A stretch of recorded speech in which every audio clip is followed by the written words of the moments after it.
Welcome to Homerik.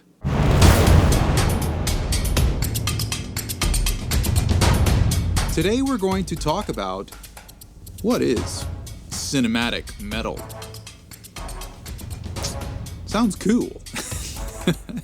I get that a lot. The simplest way to put it is it makes life epic. Makes life feel like a movie, like a video game. If you get what I mean. You ever fight like a big boss battle? Cinematic metal is the music that you would hear behind all of that. The axe did not return.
This gargantuan, colossal creature. And you had like the best weapons and ultimate action and...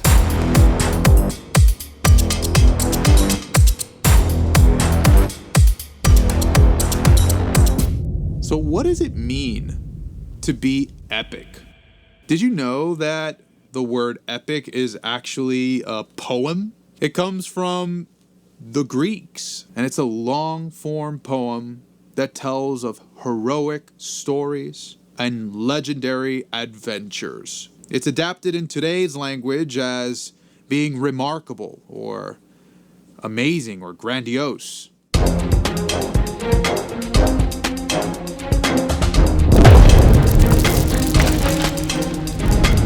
So then how did Homerik get its name? Well, like the Greeks, there was an author by the name of Homer. If you remember the story of the Iliad or the Odyssey and, all of those kinds of stories, Homer was the person who sang those stories to his people all the time.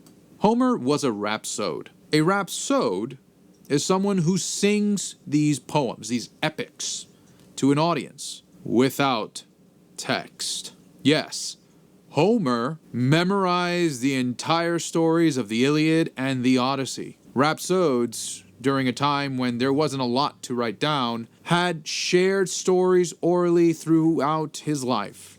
And it's of some myth that Homer may have been blind. The only kind of reference to that, because we don't really know that much about Homer himself, was that in one of his stories, the Odyssey, there was a minstrel, or a poet, Demodocus, who was blind and sang of the heroism of Odysseus to the people. We think this is probably some sort of inclusion of Homer's self to portray a little bit of his own life in his works.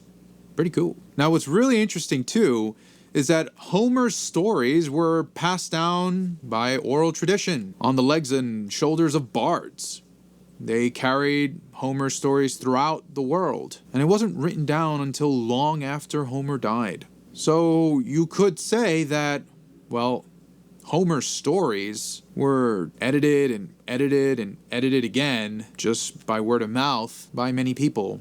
So really, this is the people's stories. Homer may have started it, but Homer definitely wasn't the last of it. So I guess you could say Homer is a symbol of many authors.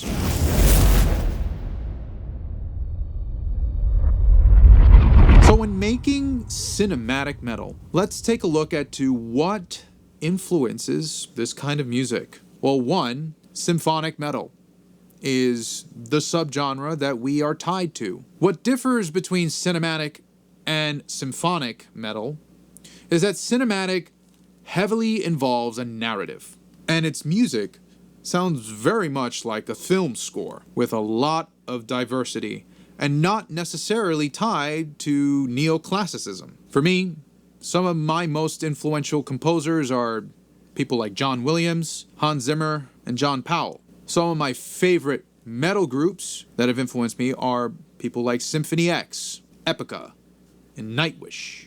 And as a kid, I was super inspired by video games, animes, and the movies. I grew up with a lot of movies. Now, when writing cinematic metal, it's not written in traditional form. As a matter of fact, normal form goes out the window. You don't focus on the form. You actually focus on the narrative, the arc of the story that's being told. Within that story is a big emphasis on emotional release.